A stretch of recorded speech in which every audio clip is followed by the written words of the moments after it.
All right, welcome back, everyone. This is Ebony again, a.k.a. Fit Mom Diva of Simplicity Health Style, and today we have Miss Sparkle with us. How are you, Sparkle?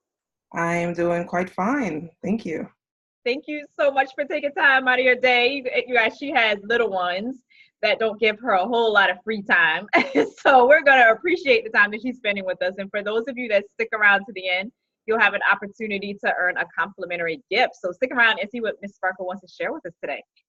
So Sparkle, just so we get to know you a little bit better, can you start us off by sharing just one motivational quote that really inspires you, something that encourages you? I think if I had to think of quotes, there's a lot of John F. Kennedy quotes that I am fond of, mainly because I'm a risk taker.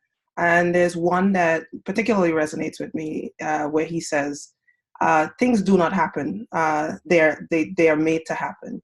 And I think that pretty much speaks in the sense that there's a lot of opportunities out there, and if you don't take that risk to go out and try something, then it would never happen.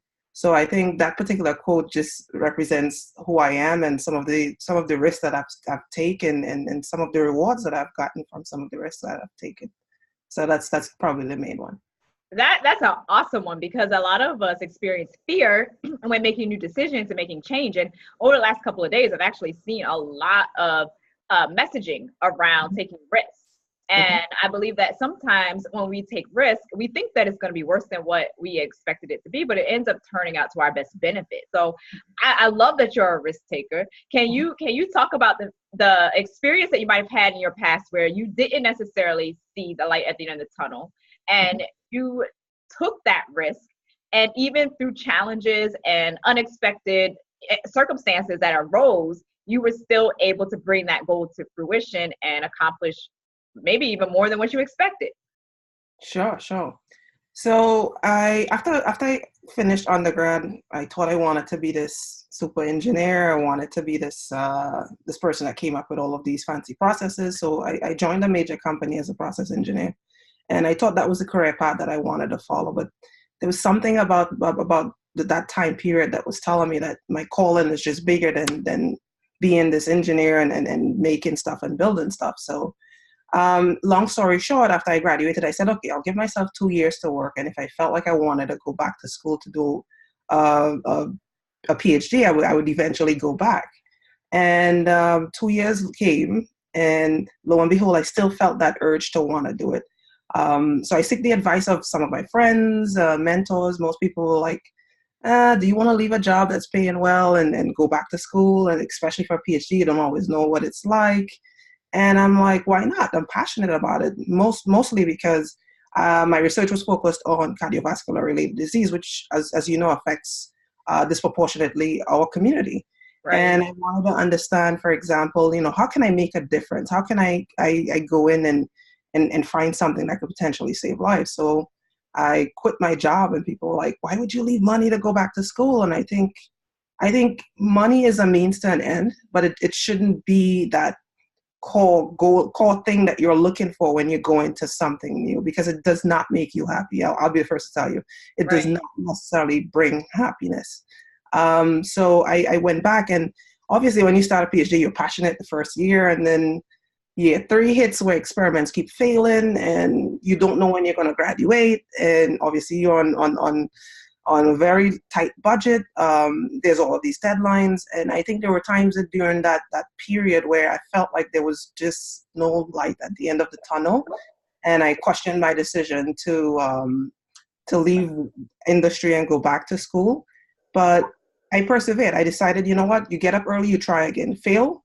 There's something to learn with every experience that you have. And I think one of the things that kept me in and pushed me through this was having a great network of particularly family. My parents are immigrants. I was not born in the US. They actually had to leave their careers and come over here and start all over to give me this opportunity. So in times like those, I always look back to the fact that if they can do it, I should not complain. They had to start over and completely change their careers to support my goals and wanting us, me and my siblings, to have all of these opportunities that come with being in the US. So I said, you know what, Sparkle, there's no excuse. Just get it done. And got up early, go to the lab, try again. If it doesn't work, I had a backup plan, try again. And I was able to finish in 5 years.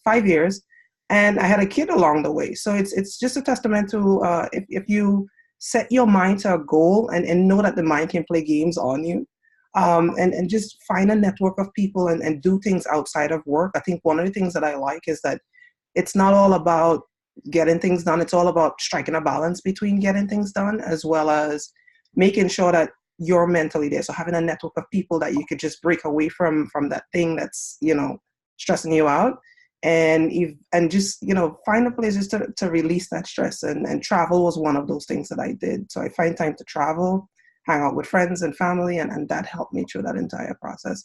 And here I am now. I'm finished up, and I had my 2 kids along the way, and people used to call me super mom. I didn't really think that was anything big, but just felt like I had no excuses. My parents did it, so I had to get it done. And pretty much, yeah, that's my experience. Yeah, and I think that when you have a great example, particularly from your parents, people very close to you, is seeing that they were able to take a jump and risk their whole entire livelihood almost, to make a better life, not only for themselves, but for you and anyone that comes after you, their grandchildren. I think that you see things in a different light. You see that it's possible and that it can be done. And so you're more likely to persevere.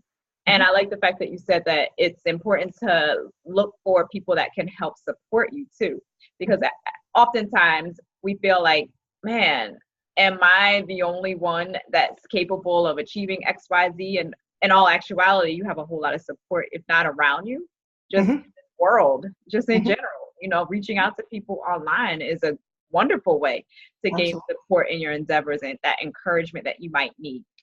Can you talk a little bit about how people can gain support when they're feeling like they don't have anyone? And even when they have people, maybe those people that are around them don't quite understand that journey or that industry to be able to really provide a level of support that they feel that they need.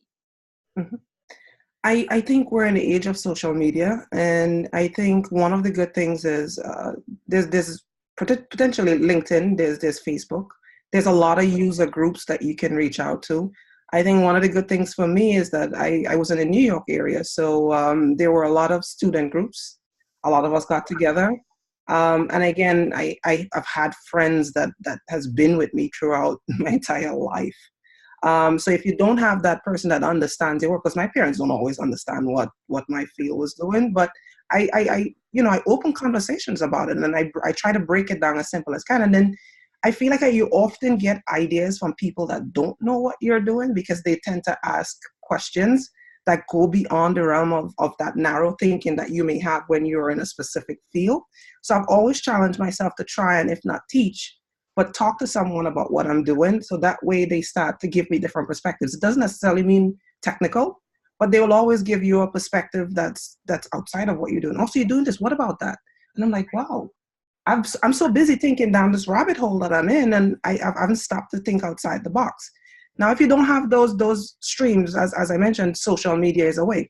One of the things that I remember when LinkedIn started, I was always afraid to hit people up that was in the field, because I'm like, what if they don't respond to me?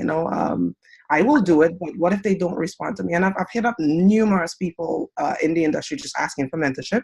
Some never answered, but lo and behold, there's always that one person that answers. And I think that one person can make such a big difference. And because of that experience, I've made it my goal to answer mostly everyone that emails me on LinkedIn, because I knew what it was like when I reached out to people and no one answered me. Even if the response is like, sorry, I can't help you at this moment, but I can give you advice. I've made it on my utmost goal to at least give that person a response, because I feel like it's the minimum that I can do. And maybe there's something that little that I can tell someone that can help them or guide them down a path or get them introduced to someone else. That I always do. I take all kinds of messages, and if I don't have the result, I pass it on to someone else. Because I feel like if we start building a community where, we just don't say, well, I don't know anything about that, I don't do it, then we're not going to go anywhere. Right. So I think just being able to leverage, and I'm always thinking about the next thing, which could sometimes be bad, but I'm always thinking about, what, I speak to everyone from the janitor up, because you just never know what someone can what sort of an advice or what sort of network someone have. I never judge anyone based on where they are in their current life or what they do, because I think everyone has something to offer. And I think that that mindset has helped me a lot. And it's because my parents raised us that way, mostly, to respect everyone from growing up, because you just never know where you're going to meet people in your life. Yeah, and that is so true. It really doesn't matter what job you're doing at that particular season in your life. I mean, because you can have a CEO of a company become a janitor one day by, just the experiences that they're facing in that season and the circumstances in that season. But they have a wealth of information that they can give you. Or you might have someone that's been a janitor all their life, but they have life experiences that they can teach you and advise you and encourage you in. So I strongly agree with seeking support from whomever is willing to provide that support, and not just stopping at, you reached out to a few people and all of them said no. Because I always look at it like this: there are billions of people on this earth. Are you saying that you can't find one person on billions of people on this earth that can help support you? You just haven't continued to look long enough. That's the way I see it. So I think that, utilizing social media or local community groups, family and friends, and if they don't know how to help you, just asking people, well, who else do you know that might be able to help me if they can't help you? So yeah, using your ability to just step out of your comfort zone and take risks and just ask people questions. I think that gets you a lot further than you just try to figure everything out for yourself. Which leads into one of my last questions.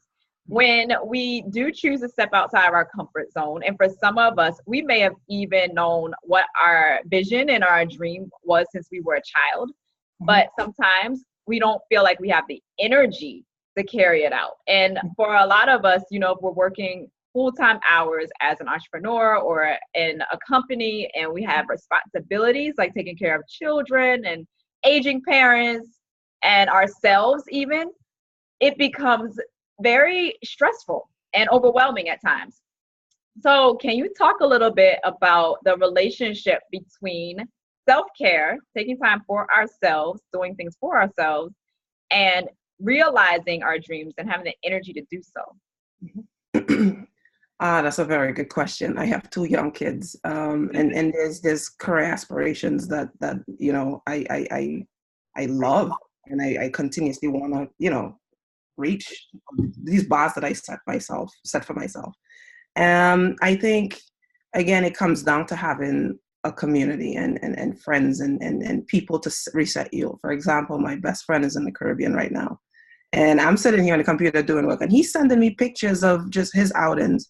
And the reason he does it is, he said, sometimes I just want to let share this with you, because it helps reset you. I might not be there physically, but just sending these pictures are like, you know what? The importance of taking a break, and the importance of knowing that career goals are always going to be career goals, and they obviously should be, on the importance list. But I think in spending the time with family and friends, I think that's priceless.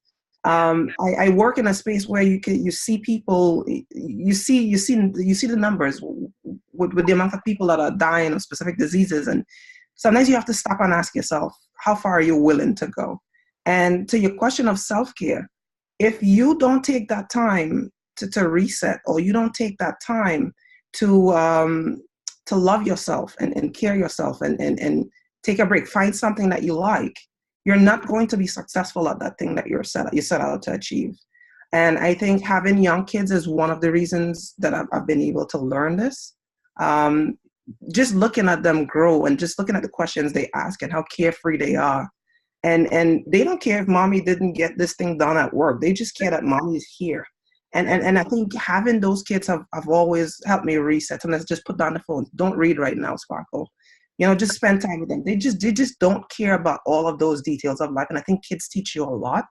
I think for that extent, if you don't take care of yourself and you don't find things to do outside of what your ambitious goals are, you pretty much may never achieve them. And this is the extreme that I'm saying this, and by no means this is the degree, but you could achieve them, but then there's always going to be something missing. Right. So I think it's very important to stop and think about, balance. Whether it's going to the gym, for me it was baking. I like to bake. I would stop and bake and play with my kids. My son likes to break apart things. I'm like, okay, we'll break apart things. And my daughter likes to just play with random stuff. So I was like, okay, let's go play or run around the house, and I just run around them. And that little 5 minutes of a break, it pretty much resets me and give me even more ideas on things that I want to try. So again, it goes back to not wanting to do everything a linear way. Know that the path is never really going to be linear. It's rarely linear. It's going to be, the road is going to have a lot of bumps and dips and turns, and taking care of yourself is pretty much the thing that's going to help you achieve any of these goals you set forward. And yeah. That is very, very true, as far as you realizing that, you know, all these goals that you have, they're, you know, they're there, but you don't have to be Speedy Rabbit and accomplish them all tonight. You know, absolutely. because really nobody else really cares as much as you do a lot of times, in particular. Absolutely. You know, children are just like, okay, mom, you know, you can get back to that later. And you really can. You really can get back to it later. Like, who said that it needs to be done in 10 minutes? You said it yourself. You know? Absolutely. Now, unless it's a goal for your, you know, your boss, something that needs to be done for your boss, that it's like, yeah, you should have actually done this yesterday, and you still need to get it done, and it needs to be to me in 10 minutes. Unless it's something urgent. I think that most things actually are not urgent. They're just urgent in our mind. So taking those breaks for ourselves, you said exactly what it does.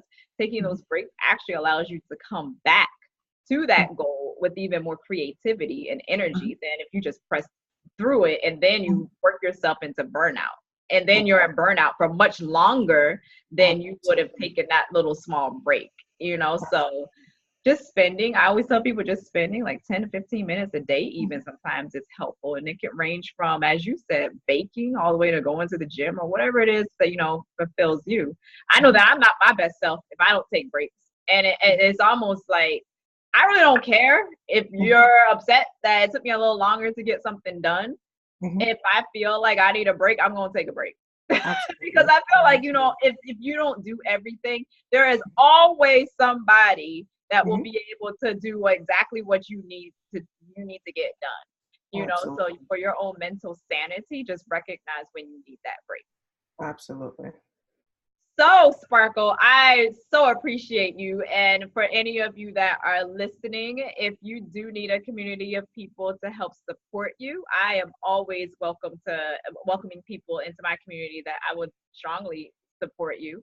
And I always look at things from a reciprocal standpoint. We can learn from each other. It's not you just learning from me or me just learning from you. I think that we could all learn from each other. So if you're looking for a community of ladies that will help support you, my Nutrition for Busy Women Facebook group link is in the description box, as well as all of my contact info, as well as all of Sparkle's contact info. And I just always tell people that you are able to share experiences and challenges with others in a way that sometimes you don't really recognize the impact that you have. So if you have experiences or a story that you want to put out there to share with ladies all around the world, please connect with me and I would be happy to interview you on one of my upcoming series. And if you feel like you don't have a story, which you do, but if you feel like you don't have a story, share this interview with others that might be open to sharing their experiences with ladies around the world as well. And if you join that Nutrition for Busy Women group, this is not a nutrition in terms of food consumption only. We're talking about nutrition for the mind, body, and soul. If you join that community, remember at the beginning of this interview, I said you'll have an opportunity to earn a complimentary gift. I provide self-assessments so that you can focus in on what your gifts and talents are and to begin to utilize those in this world. I don't think there's any excuse for anybody to not know exactly what they're passionate about and what their core life purpose is. And so I'm going to help you get there. Sparkle, what do you have to share as just some last words of encouragement to people that you haven't expressed yet? I think that when it comes to wanting to do things, and if you have an idea, just try it out on a small group of friends and just get it done. You'll be surprised that once you get past that initial bit of inertia, how easy a lot of things are to get done. I think if you sit there and you just keep all of these, I've spoken to a lot of people that had ideas and, you know, they're like, well, I don't know about this. The thing is you kind of have to try it. And failure is part of growing and learning and getting better at things that you think you couldn't do. But I think just to get past that initial bit of inertia, just try, just give stuff a shot. And I think only through that approach, I think you'll realize how easy or simple some things can be if you just go out and get it done. And then always keep family and keep family and friends and your morals close to you. It's easy to get caught up in wanting to do a lot of fancy and great things.